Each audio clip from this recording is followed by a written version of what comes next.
अस्सलामुअलैकुम नाज़रीन, मेहरान टीवी में भली कार मां हां मुबशिर सोलंकी। सबका पहिरीं हिकु नज़र हेडलाइन ते।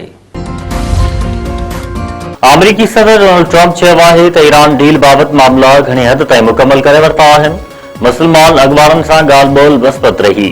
ट्रंप चयो त फील्ड मार्शल सैयद आसिम मुनीर सां ॻाल्हि ॿोल बहितर रही। सऊदी जे वली अहद मोहम्मद बिन सलमान इमाराती सदर मोहम्मद बिन ज़ैद सां ॻाल्हि ॿोल कई। अमीर कतर ऐं वज़ीर आज़म मोहम्मद बिन अब्दुर्रहमान सां बि ॻाल्हायो। तुर्की जे सदर ऐं मिस्र जे सदर सां बि ॻाल्हि ॿोल थी आहे। ट्रंप चयो त इसराइली वज़ीर आज़म नेतन्याहू सां टेलीफोन ते ॻाल्हि ॿोल कई वई। ईरान मुआहिदे जे वेझो आहियूं। ईरान सां मुआहिदे जा आख़िरी नुक़्ता बहस हेठि आहिनि। मुआहिदे बैदि आबनाई हुरमुज़ बि खोली वेंदी। उन खां अॻु ट्रंप दावा कई हुई त मुआहिदे बैदि ईरान एटमी हथियार न ठाहे सघंदो। अमरीकी सदर ईरान सां मुआहिदे जा तफ़सील ॿुधाइण खां इनकार करे छॾियो। Field marshal Syed Asim Munir Iran जो इंतहाई अहम दौरो मुकमल करे वापसि पाकिस्तान पहुची वियो। ISPR जो चवणु आहे त field marshal Syed Asim Munir Iran जो मुख़्तसिर पर इंतहाई अहम ऐं नतीजा ॾींदड़ दौरो मुकमल करे वरितो आहे।